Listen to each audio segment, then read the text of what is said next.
From Miami Law, I'm Annette Uguez, and this is The Explainer.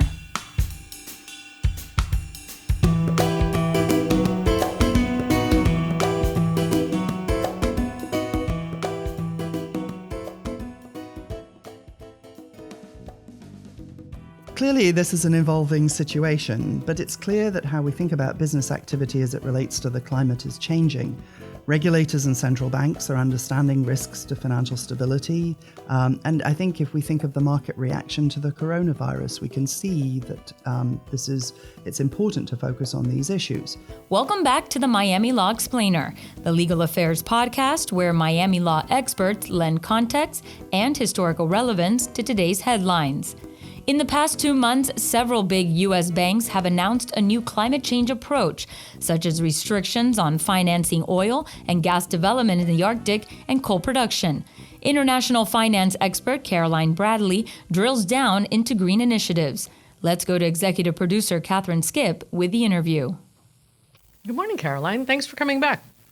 Thank you. I'm happy to be here. Let's start broadly with the relationship between sustainability and finance and those implications on investment decisions of financial firms and even things like universities. Yes. Well, the beginning of this year, BlackRock, the world's largest asset management firm, published a couple of letters to CEOs and to its clients, stating that BlackRock was going to be putting sustainability at the center of its investment approach because climate risk is now perceived as being investment risk. So BlackRock says we should be moving away from investments with a high sustainability-related risk, such as coal production, and making sustainable funds the standard building blocks in investment solutions for clients wherever possible. Companies should improve their climate-related disclosures, and BlackRock would be increasingly disposed to vote against management and board directors when companies are not making sufficient progress on sustainability-related disclosures. While BlackRock noted that the transition to a low-carbon world would take decades, Larry Fink, the CEO, wrote that we should all prepare for a significant reallocation of capital into sustainable strategies. He said that if even 5% of global investors do this, we will see massive capital shifts. This has been perceived by people generally as quite a dramatic intervention in this issue. Mm-hmm. These issues are also affecting universities. Universities are being increasingly subjected to lobbying campaigns to divest from fossil fuel investments. We know that young people are particularly sensitive to climate issues. A recent letter to the editor of the New York Times described this divestment campaigning as financial theater. But at the same time, the people who are responsible for managing universities' investment portfolios have difficult decisions to make. Interestingly, Yale's chief investment officer, David Swenson, announced recently that Yale's exposure to thermal coal and oil sands had declined to about 0.02% of the endowment's current market value since 2014. But he also noted that divestment takes time and emphasized that Yale could contribute to climate change solutions through its greatest areas of strength, research, scholarship, and education. And this is obviously an ongoing issue for universities. Mm-hmm. The International Chamber of Commerce, or the ICC, which represents 45 million companies across 100 countries, issued a policy agenda in December calling on its membership to 10 actions to align private finance with sustainable development. Could you talk a little about the actions and the reactions? Yes, well, it's interesting to have this business group focusing on the idea of climate change.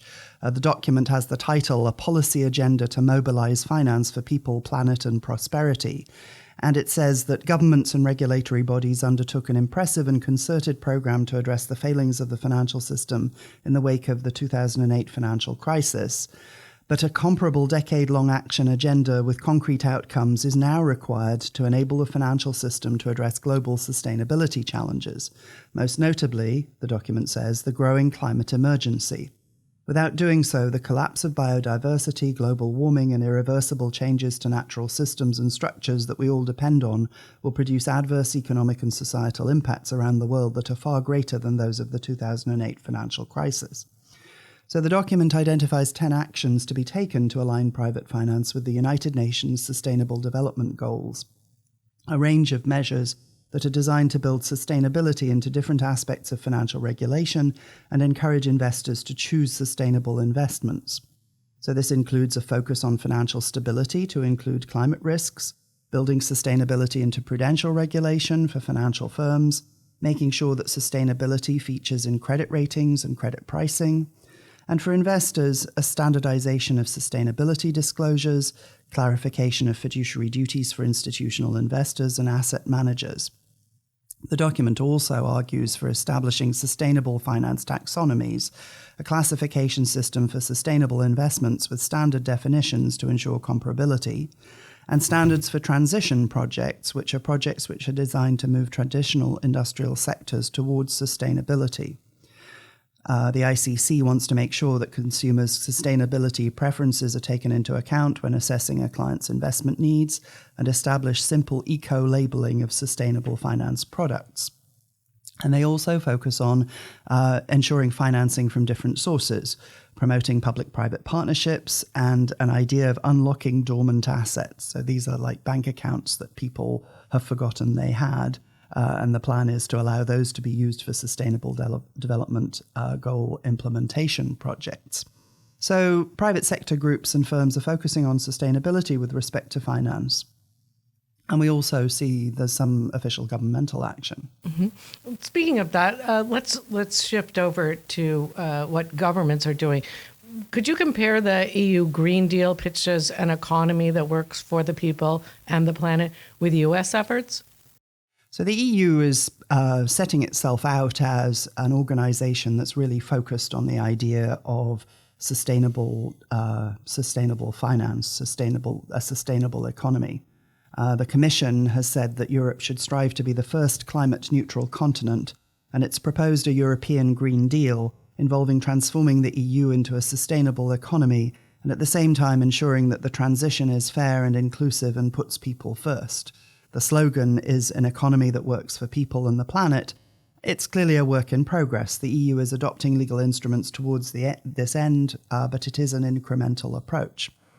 I should say that this is similar to some of the initiatives here to focus on the idea of a Green New Deal, but it's the EU Commission is the body that is able to make this to push this forward in a way that it's more complicated here. One part of the EU's sustainability strategy is a program for encouraging useful non-financial disclosures by large corporations employing more than 500 people. There was a 2014 directive, and companies began providing disclosures under this directive in 2018. The Commission has published a couple of sets of guidelines to enable companies to make these disclosures in 2015, again in 2019, and it's currently engaged in a process to review the directive with a view to improving the disclosures. So this is an example of how it's incremental. Mm-hmm. An organization called the Alliance for Corporate Transparency has studied corporate non-financial disclosures and has concluded that the disclosures made largely fail to address concrete issues, targets, and principal risks. So one example from its 2019 report is the major extractives company who sets its objective as the well-being of our people, the community, and the environment is considered in everything that we do, and the document says that this exposes warm words rather than concrete targets, which are espoused in too much of today's reporting. So clearly this is an area where there's a lot of debate. A little squishy still. Yes. The EU's focus on non-financial reporting, though, even if it's not as effective as it might be, contrasts with the situation in the US. In 2010, the SEC published guidance on climate-related disclosures, but it's currently much more focused on disclosure about cybersecurity than on disclosures about the climate. SEC Commissioner Alison Heron-Lee said in January 2020 that the SEC's proposed modernization of Regulation SK is most notable for what it does not do, make any attempt to address investors' need for standardized disclosure on climate change risk. Climate-related information that is material, though, is required to be disclosed under US securities laws, and also would be required as a financial disclosure in the EU and in other jurisdictions.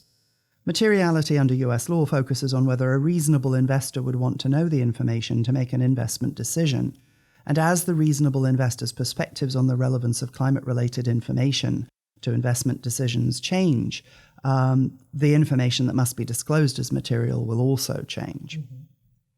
In 2015, the Financial Stability Board set up a task force on climate-related financial disclosures, which reported in 2017, recommending that companies should voluntarily make climate-related disclosure. By the summer of 2019, the task force noted that companies were increasingly making climate-related financial disclosures, but that the disclosures were not really useful to investors. The task force suggested that investors should communicate what information they would find useful. So this is governmental action. Meanwhile, in 2019, the Network for Greening the Financial System, which includes 36 central banks and supervisors and 6 observers, issued a number of recommendations to address the role of the financial sector in promoting sustainability.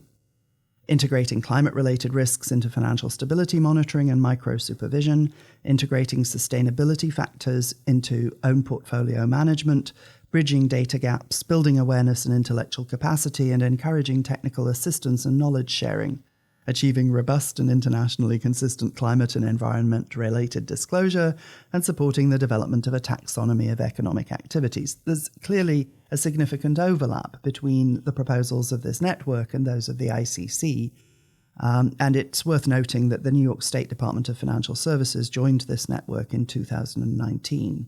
The other participants are not US-based. Mm-hmm. However, when it comes to climate change and financial stability, members of the Board of Governors of the Federal Reserve have recognized that climate change involves financial stability issues.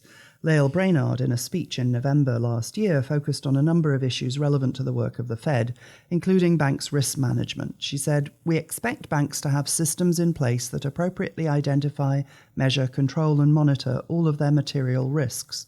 These risks may include severe weather events that can disrupt standard clearing and settlement activity and increase the demand for cash. Banks also need to manage risks surrounding potential loan losses resulting from business interruptions and bankruptcies associated with natural disasters, including risks associated with loans to properties that are likely to become uninsurable or activities that are highly exposed to climate risks." Wow, that's a mouthful. Yes. So what's the importance of taxonomy regulation? What is the importance of taxonomy regulation? Yeah, so one big question to focus on is how to identify sustainable investments. If we want to encourage finance to flow to investments that are sustainable, that are going to promote adaptation and mitigation of climate change, we need to figure out what those investments are, how to distinguish between investments that are truly sustainable and investments that really aren't.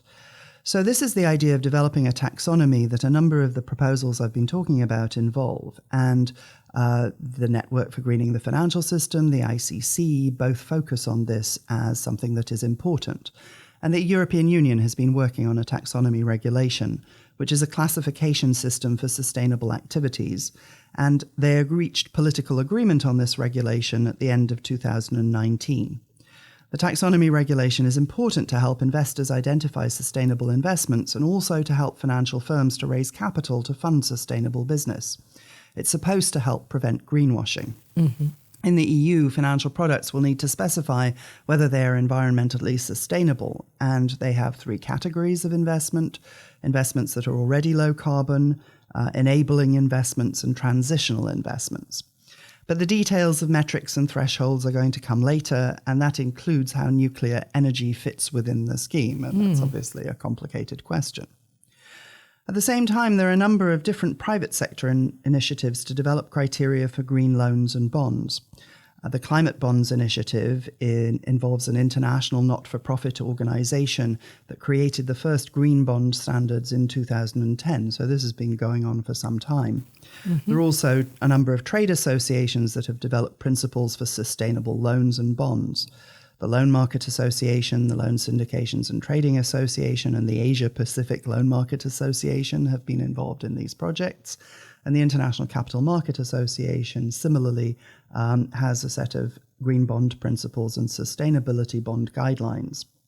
Originally, the ICMA project was developed by a consortium of investment banks, and now it's moved to the ICMA, which has an independent secretariat to manage the green bond sustainability bond guidelines and principles. Green bonds have been issued already by public sector bodies and the private sector, The World Bank has a green bond program to finance climate change mitigation and adaptation projects. And Tohoku Electric Power Company in Japan recently announced the first green note from a Japanese utility with a 5 billion yen offering of 10-year securities. This has been certified by the Climate Bonds Initiative. And in the announcement, they say that they did this to attract new investors, and they also want the funds to be used to develop renewable energy.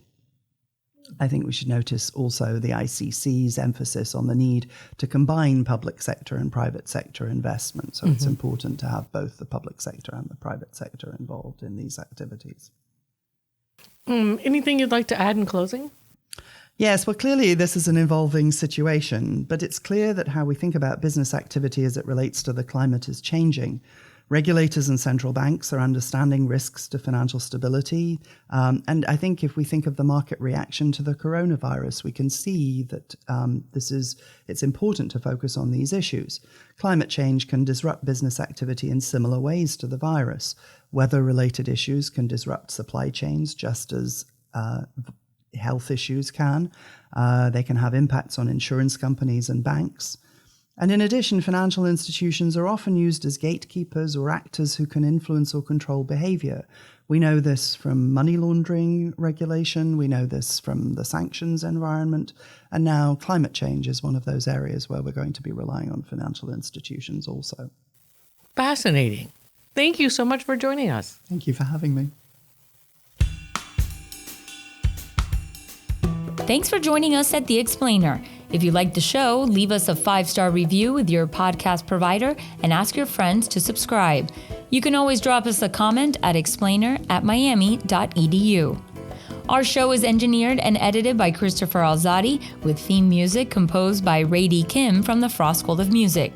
I'm your host, Annette Uguez. Today's episode is brought to you by Miami Law's Student Development Program, providing advising based on individual student needs and goals, committing to students' academic, professional, and personal well-being. For more information, visit law.miami.edu/students/student-development-program.